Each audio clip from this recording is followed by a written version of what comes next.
50 ദിവസത്തെ ജയിൽവാസത്തിന് ശേഷം അരവിന്ദ് കെജ്രിവാൾ ദേശീയ രാഷ്ട്രീയത്തിൽ സജീവമായി ഇറങ്ങുന്ന ഒരു കാഴ്ചയാണ് നമ്മളിപ്പോൾ കാണുന്നത്.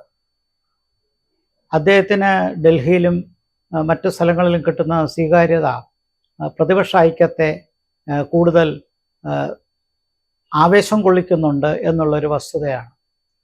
ഡൽഹിയിലും ഉത്തർപ്രദേശിൻ്റെ പശ്ചിമ മേഖലയിലും ഹരിയാനയിലും പഞ്ചാബിലുമാണ് ആം ആദ്മി പാർട്ടി പൊതുവിൽ സ്വാധീനമുള്ളത്.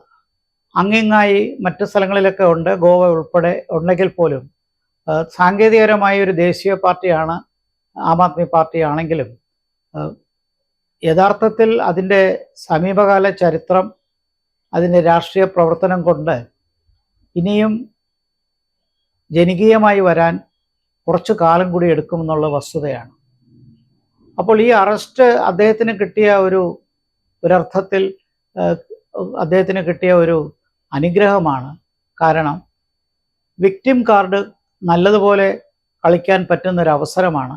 അതുകൊണ്ട് തന്നെ അദ്ദേഹത്തിനെ അകാരണമായി അറസ്റ്റ് ചെയ്തു എന്നുള്ളൊരു വാദവും, അതോടൊപ്പം ഏകാധിപത്യ പ്രവണതകൾ മറുവശത്ത് കാണിക്കുന്നതിൻ്റെ ഫലമായാണ് തന്നെ അറസ്റ്റ് ചെയ്തു എന്ന് ഉള്ള വാദം പരോക്ഷമായിട്ടെങ്കിലും ജനങ്ങളുടെ മുമ്പിൽ അവതരിപ്പിക്കാൻ കഴിയുമെന്നാണ് പ്രതീക്ഷിക്കുന്നത്. വാസ്തവത്തിൽ ഈ തിരഞ്ഞെടുപ്പിൻ്റെ മധ്യവേളയിൽ അദ്ദേഹത്തിന് കിട്ടിയ കോടതി വിധി പ്രതിപക്ഷ ഐക്യത്തിന് ശക്തി കൂട്ടി എന്നുള്ളതാണ് യഥാർത്ഥ വസ്തുത. ഇതിനു മുമ്പ് പ്രതിപക്ഷ സഖ്യകക്ഷികൾ വലിയൊരു ഒറ്റക്കെട്ടായി നിൽക്കുന്ന ഒരു സാഹചര്യം കണ്ടില്ലായിരുന്നു. പല സ്ഥലങ്ങളിലും ഇപ്പോഴും സൗഹൃദവും അത്ര സൗഹൃദവുമല്ലാത്ത മത്സരങ്ങളൊക്കെ നടക്കുന്നുമുണ്ട്.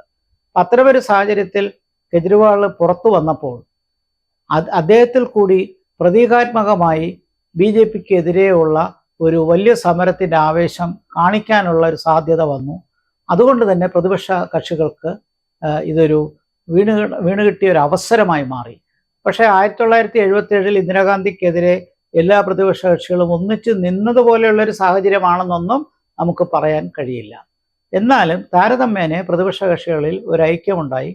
ഇപ്പോഴും അതിൽ നിന്ന് മാറി നിൽക്കുന്ന മമതാ ബാനർജിയെ പോലുള്ള കക്ഷികൾ നമുക്കറിയാം. എല്ലാ പ്രതിപക്ഷ കക്ഷികളും INDA സഖ്യത്തിൽ ഉണ്ട് എന്നും പറയാൻ പറ്റില്ല. എന്തായാലും കെജ്രിവാളിൻ്റെ വരവ്, ഈ സമീപകാലത്തെ കോടതി വിധിയിൽ കൂടിയുള്ള വരവ് ഭാരതത്തിലെ തെരഞ്ഞെടുപ്പ് രാഷ്ട്രീയത്തിൽ നല്ലൊരു സ്വാധീനം ചെലുത്തിയിട്ടുണ്ട്. അദ്ദേഹം ഇപ്പോൾ ക്യാമ്പയിൻ ചെയ്യുന്ന കൂടുതലും ഡൽഹിയിലാണ്. കുറച്ച് കഴിയുമ്പോൾ ഹരിയാനയും പഞ്ചാബും ഒക്കെ ചെല്ലും. അപ്പോൾ അവിടെയൊക്കെ അദ്ദേഹത്തിൻ്റെ പ്രസംഗം വഴി കൂടുതൽ സ്വാധീനിക്കാൻ കഴിയും. മാത്രമല്ല, മറ്റു സഖ്യകക്ഷികളോടൊന്നും ചോദിക്കാതെ തന്നെ 10 ഗ്യാരണ്ടികൾ അദ്ദേഹം പുറപ്പെടുവിച്ചിട്ടുണ്ട്. അതിൻ്റെ ന്യായാന്യായങ്ങളെക്കുറിച്ച് അല്ല നമ്മളിപ്പോൾ ചർച്ച ചെയ്യുന്നത്.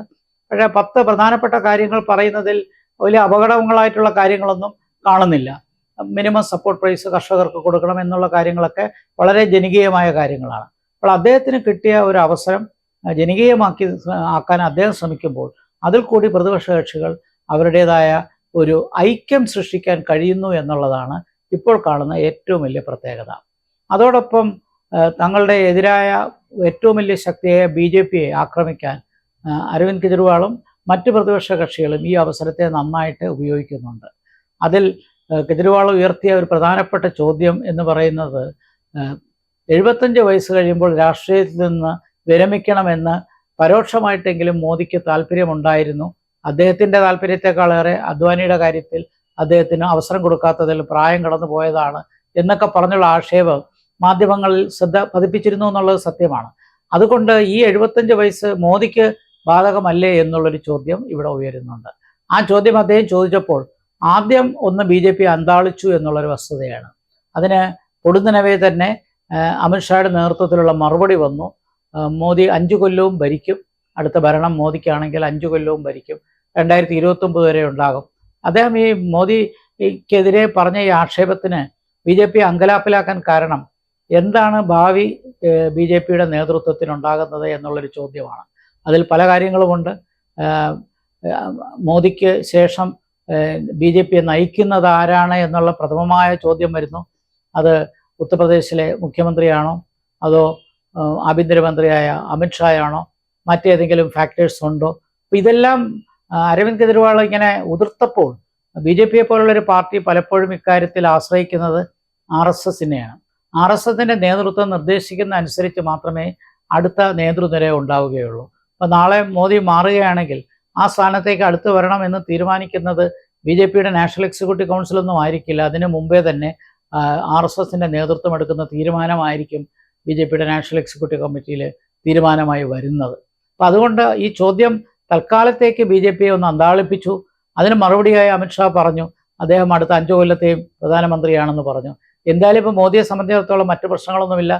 അദ്ദേഹം ആരോഗ്യവാനാണ്, പ്രചരണത്തിൽ മുൻപന്തിയിൽ നിൽക്കുന്നു. അപ്പോൾ ഇവിടെ ഒരു നേതൃത്വത്തിൻ്റെ കാര്യത്തിൽ ഒരു തർക്കമുണ്ടാക്കിയത് സാധാരണ കോൺഗ്രസ് പാർട്ടിയിലെ പോലെ ഇത്തരമൊരു ആശയം കൊണ്ടുവരുമ്പോൾ ആ അഭിപ്രായ വ്യത്യാസവും അണികളിൽ നിന്ന് ചില വ്യത്യാസ അഭിപ്രായങ്ങളൊക്കെ വരും. അതങ്ങനെയൊന്നും വരുന്ന ഒരു കേഡർ പാർട്ടി അല്ലാത്ത ബി ജെ പി അല്ലാത്തത് കൊണ്ട് അമിത്ഷായുടെ മറുപടി കൂടി വന്നപ്പോൾ വാർത്താ പ്രാധാന്യം ഇക്കാര്യത്തിൽ 2 ദിവസം കഴിഞ്ഞപ്പോൾ അത് കുറഞ്ഞു എന്നുള്ളതാണ്. അപ്പം അതിൽ നിന്ന് മനസ്സിലാക്കേണ്ടത് നമ്മൾ ഉദ്ദേശിക്കുന്ന രീതിയിൽ അരവിന്ദ് കെജ്രിവാളിന് ഈ ചോദ്യം തുടർന്നും രാഷ്ട്രീയത്തിലെ സംവാദത്തിൽ നിലനിർത്താൻ കഴിഞ്ഞില്ല. അതിപ്പോൾ കാലഹരണപ്പെട്ടു പോയി എന്നുള്ളതാണ്. കാരണം മോദി ആരോഗ്യവാനായിരിക്കുന്നുള്ളതും കാലം അടുത്ത 5 വർഷത്തിനുള്ളിൽ അദ്ദേഹം ജയിക്കുകയാണെങ്കിൽ പ്രധാനമന്ത്രിയാകുന്നുള്ള ഒരു വസ്തുത പൊതുവിൽ അംഗീകരിക്കപ്പെട്ടു. മാധ്യമങ്ങൾ പിന്നെ അതിനെക്കുറിച്ച് കൊട്ടിഘോഷിക്കുന്ന പ്രശ്നങ്ങളൊന്നും ഉണ്ടായില്ല. ഇതിന് മറിച്ച് വരണമെങ്കിൽ ഒന്നുകിൽ മോദിക്ക് അഭിപ്രായ വ്യത്യാസം വേണം, അതല്ലെങ്കിൽ അദ്ദേഹത്തിന് ആരോഗ്യ പ്രശ്നങ്ങളുണ്ട് എന്ന് പൊതുമണ്ഡലത്തിൽ ചർച്ച വരണം. അതൊന്നും വരാതിരുന്നോളം കാലം അമിത്ഷായുടെ മറുപടിയിൽ അത് അവസാനിച്ചു എന്ന് വേണം മനസ്സിലാക്കാൻ. ചുരുക്കത്തിൽ ആം ആദ്മി പാർട്ടിയുടെ പ്രവർത്തനം കുറച്ചുകൂടി ശക്തമായി പ്രതിപക്ഷത്തിൻ്റെ കുന്തമനയായ ആം ആദ്മി പാർട്ടിക്കും തീർച്ചയായിട്ടും അരവിന്ദ് കെജ്രിവാളിന് വരാൻ കഴിഞ്ഞു എന്നുള്ളതും വസ്തുതയാണ്. ഇത് പറയുമ്പോഴും മറുവശത്ത് അരവിന്ദ് കെജ്രിവാളിനെതിരായ ഒരു വികാരം സമൂഹത്തിൽ ഉണ്ടായി എന്നുള്ള കാര്യം നമ്മൾ മറക്കരുത്. കാരണം അദ്ദേഹത്തിനെ അഴിമതിക്കാര്യത്തിലാണ് അറസ്റ്റ് ചെയ്തത് എന്നുള്ള കാര്യം നമുക്കറിയാം. കുറച്ചു പേരെങ്കിലും അദ്ദേഹം അഴിമതിക്കാരനാണ് എന്ന് വിശ്വസിക്കുന്നവരുണ്ട്. അഴിമതിക്കെതിരെ സമരം ചെയ്ത് വന്ന ഒരു പാർട്ടി അഴിമതിക്കാര്യത്തിൽ മുങ്ങിപ്പോയി എന്നുള്ള ഒരു ഫാക്ടർ അവിടെ നിലനിൽക്കുന്നു. അദ്ദേഹത്തിനെ അറസ്റ്റ് ചെയ്ത സമയം വളരെ തെറ്റായിപ്പോയി എന്ന് പൊതുമണ്ഡലത്തിൽ വിശ്വാസമുണ്ട്. ആ ആക്ഷേപം ശരിയുമാണ്. ഇത്തരമൊരു ആക്ഷേപം ഉണ്ടായിരുന്നെങ്കിൽ നേരത്തെ എന്തുകൊണ്ട് അറസ്റ്റ് ചെയ്തില്ല? അതല്ലെങ്കിൽ തിരഞ്ഞെടുപ്പ് കഴിഞ്ഞിട്ട് നടപടി എടുക്കാമായിരുന്നല്ലോ. പൊടുന്നനവേ എടുത്തത് രാഷ്ട്രീയ വൈരാഗ്യം തീർക്കാനാണ് എന്നുള്ള വിശ്വാസം ജനങ്ങളുടെ ഇടയിലുണ്ട്. ഈ പറഞ്ഞതുകൊണ്ട് അരവിന്ദ് കെജ്രിവാൾ അഴിമതിയിൽ നിന്ന് മുക്തനായി എന്ന് ആരും വിശ്വസിക്കുന്നില്ല. ജൂൺ 1 കഴിഞ്ഞാൽ അദ്ദേഹത്തിന് വീണ്ടും ജയിലിൽ പോകണമെന്നുള്ള വസ്തുതയുണ്ട്. ചുരുക്കത്തിൽ ഡൽഹിയിലും ഹരിയാനയിലും പഞ്ചാബിലുമൊക്കെ രാഷ്ട്രീയത്തിൽ കുറച്ച് ഓളങ്ങൾ സൃഷ്ടിക്കാൻ കഴിയുകയും പ്രതിപക്ഷ ഐക്യത്തിന് ഒരു ധാർമ്മിക ശക്തി ഉണ്ടാവുകയും മൊറേൽ വർദ്ധിപ്പിക്കുകയും ആ മൊറേലിൻ്റെ ബേസിൽ പ്രതിപക്ഷ കക്ഷികൾക്ക് ഒന്നുകൂടി ഇനിയുള്ള 3 തെരഞ്ഞെടുപ്പ് ഘട്ടങ്ങളിൽ സ്വാധീനിക്കാൻ കഴിയുമോ എന്നുള്ളതാണ് ഇനി നമ്മൾ നോക്കിക്കാണേണ്ടത്.